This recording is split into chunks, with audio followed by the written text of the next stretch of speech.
For over 30 years, the Queensland Mining Industry Health and Safety Conference has brought the industry together to promote and share health and safety initiatives to make our mines a safe place to work. This video is part of a series of short videos to share across our industry. It should not be necessary for each generation to have to rediscover the lessons of mining, safety and health that the previous generations have learned. We'll share with you a history of mining health and safety, mine health and safety legislation, mine health and safety management, surface mining hazards and underground mine hazards. Hello, I'm Mark Parcell. Today we're here at the Queensland Miners Memorial in Ipswich, the memorial for all of the miners who have been tragically killed in Queensland mines. Our goal is to ensure that your family doesn't remember you here at this memorial, and more importantly, you have a safe place to work. First, let's look at the past. Since records began in Queensland in 1882, 1,500 miners have died working in Queensland mines. That doesn't include health-related deaths from lung disease, miners who died on their way to or from work, or members of the public who tragically died from mine-related activities. Almost 50 lives have been lost in the last 20 years, and 8 workers have died in the last 18 months. Every person deserves a safe place to work. We all have to believe that every mine can be operated safely. If we can learn from our past, it will help protect all of us into the future. Most of the major mining disasters are underground coal related. These are catastrophic events, but sadly, they only represent approximately 1/3 of all deaths in coal mines and just over 10% of overall mine deaths. By far the greatest mining risks are the hazards that we deal with every day and take our miners' lives one at a time. Our job is to ensure the safety and health of our miners every job, every day. The majority of our mining practices and original miners came from the UK, which had been mining for centuries. Some of the practice that we still use today come from what they learned over 1,000 years ago. Whilst the lessons here come from underground coal mining, the lessons are applicable to all mining operations. Without the protection of laws, people do things because they think it's the right thing to do at the time. Centuries ago, children were taken into the mines from as young as 4 years of age to work. The first mining law in the UK came about in 1842 after the Husker pit disaster, when an inrush of water drowned 26 children. Queen Victoria made a law which simply banned women and children from working in mines and raised the minimum age for boys to 10. It wasn't a law which prevented mine accidents, it just prevented the women and children from being killed. Today, our approach is different. Our goal is controlling hazards to prevent mine accidents in the first place. Water and stale air were early mining hazards. In relation to stale air, the miners needed to know what normal is in the first place. You need to have a way of measuring the level of risk, which was the candle. You need to know the threshold levels, in this case, the dimming candle. Needed to have adequate resources, the cloth. Miners need to know the action to be taken to reduce the risk to an acceptable level. Today, we must identify all hazards in our workplaces. We have to apply risk management practices.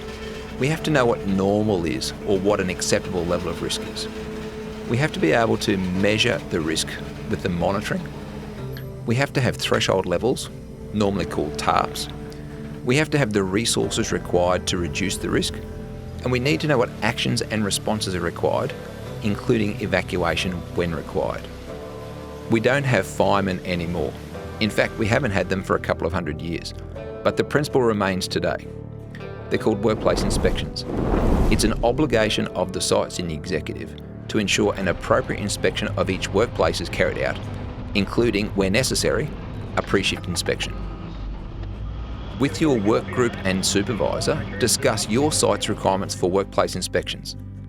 You should discuss who does them, when they're required, how the results are communicated, and what to do if there's an unacceptable level of risk.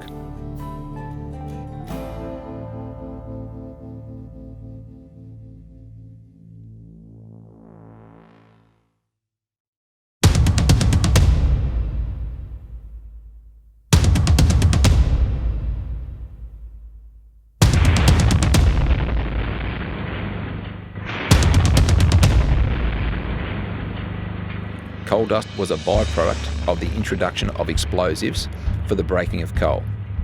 Today we call that change management. It took over 50 years to convince mine operators that coal dust was actually a hazard. And eventually, while it was accepted in the UK, it took more disasters to convince others. The curious disaster in France in 1906 killed 1,099 miners. And Queensland's worst mine disaster, Mount Mulligan, in 1921, killed 75 miners, every miner in the mine.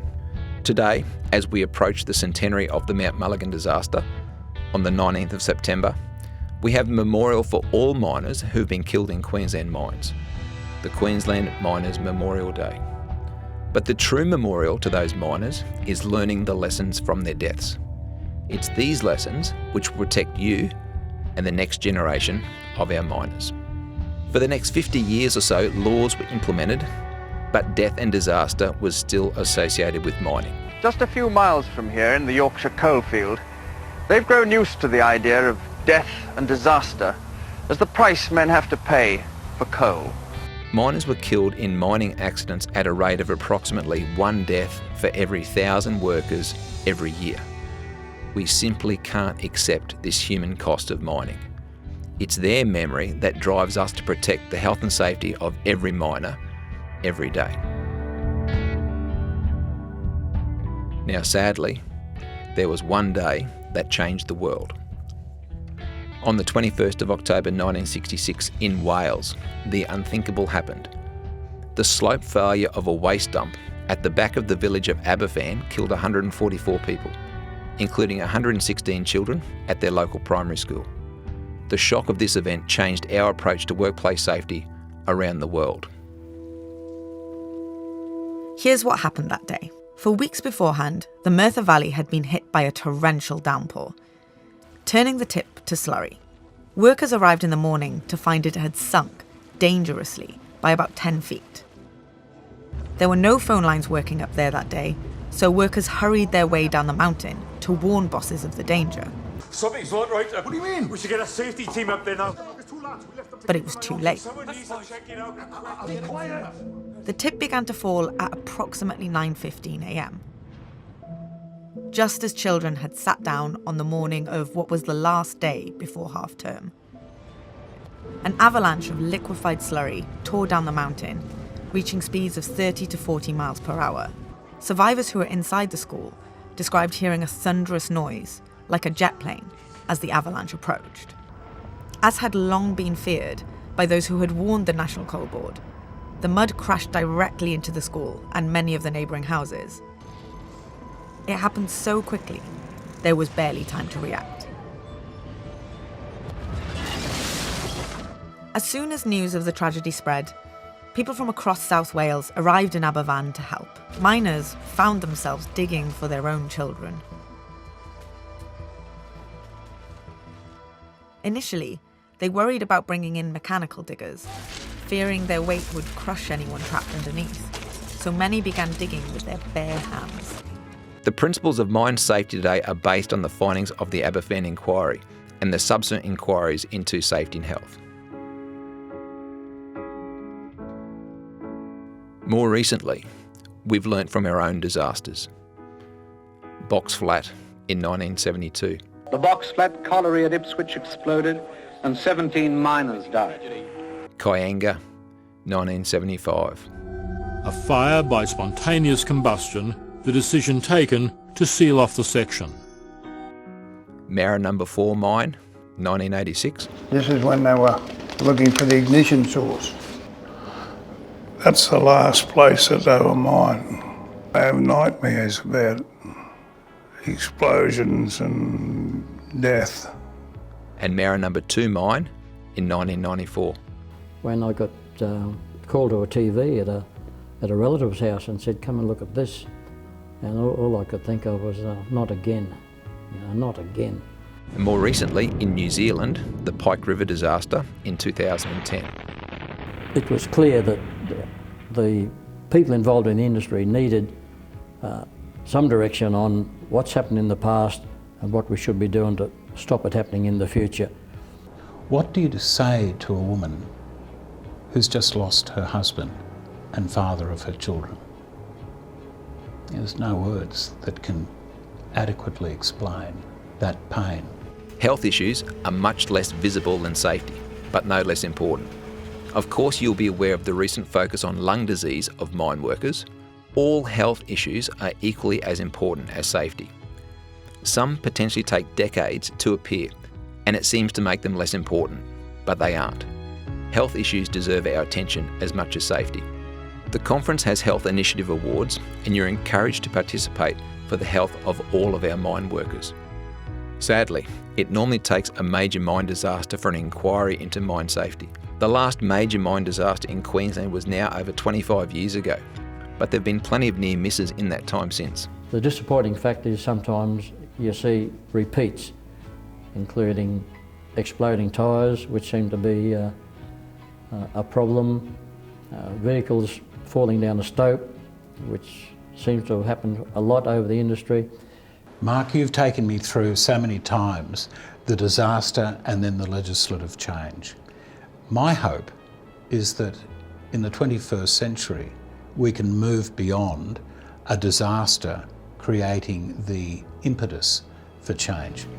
The law was changed approximately 20 years ago to introduce risk management. The truth is that mine safety has improved, but not enough.